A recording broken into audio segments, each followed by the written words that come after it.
شعبان کے اندر یہ ایک رات ہے 15 شعبان کی رات، اور 15 شعبان بڑی بابرکت رات ہے، بڑا بابرکت دن ہے۔ اس دن کا بھی روزہ رکھیں، مسنون ہے۔ 15 شعبان کا بھی روزہ رکھیں اور رات کو قیام اللیل کریں۔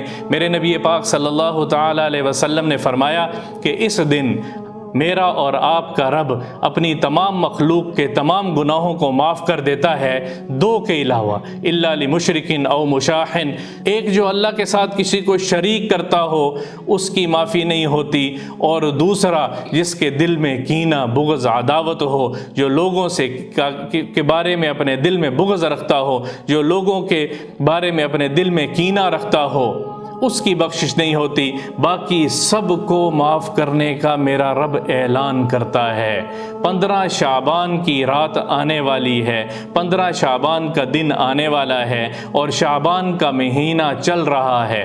میں نے اور آپ نے اس مہینے میں اپنے گناہوں کی توبہ کرنی ہے، اللہ سے معافی مانگنی ہے، اور اللہ کے سامنے جھکنا ہے، اللہ کے سامنے جھکنا ہے۔ حضرت عائشہ رضی اللہ تعالیٰ عنہ فرماتی ہیں کہ ایک رات حضور صلی اللہ تعالیٰ علیہ وسلم نے لمبا سجدہ کیا، یہاں تک کہ اتنا لمبا سجدہ کیا کہ مجھے یہ خطرہ لاحق ہوا کہ کہیں آپ صلی اللہ تعالیٰ علیہ وسلم کی روح تو پرواز نہیں کر گئی۔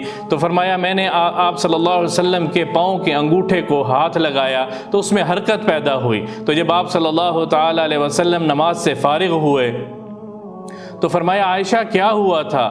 قربان جائیں، بتایا کہ مجھے تو اس طرح خطرہ لاحق ہو گیا تھا۔ فرمایا عائشہ تجھے پتہ ہے یہ کون سی رات ہے؟ یہ 15 شعبان کی رات ہے۔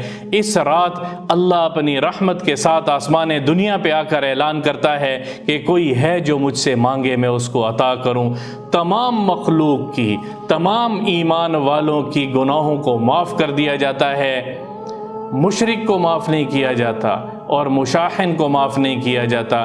اللہ کو راضی کرنے کے لیے دل کا صاف ہونا بہت ضروری ہے۔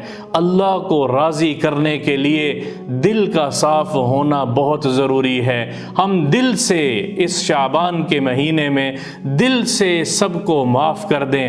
15 شعبان آنے والی ہے، سب کو معاف کر دیں، سب کو معاف کر دیں، اپنے دل کو صاف کر لیں۔ پھر دیکھیں اللہ اپنی تجلیات کو کیسے دکھاتا ہے، پھر دیکھیں اللہ مجھے اور آپ کو اپنی تجلیات دکھاتا ہے۔ یہ مہینہ ہے، اس مہینے میں جیسے ہم بدنی ضروریات کے لیے رمضان کی تیاری کرتے ہیں، گیہوں، چاول، فلاں چیز، کھجور، اور یہ چیز لے لو، یہ چیز لکھ لو، رمضان آ رہا ہے، رمضان آ رہا ہے، رمضان آ رہا ہے۔ ہر گھر میں اس کے حساب سے سحری اور افطاری کی ترتیب بنتی ہے، کھانوں کی ترتیب بنتی ہے۔ جسم کی ضرورت ہے، روح کی کیا ضرورت ہے؟ وہ بھی شعبان میں تیاری کرنی ہے۔ یہ مہینہ اس لیے میرے رب نے دیا ہے، روح کی تیاری کے لیے، روح کی تیاری کے لیے اس مہینے میں جتنا ہو سکے روزے رکھیں۔ اللہ ہم سب کو عمل کرنے کی توفیق عطا فرمائے۔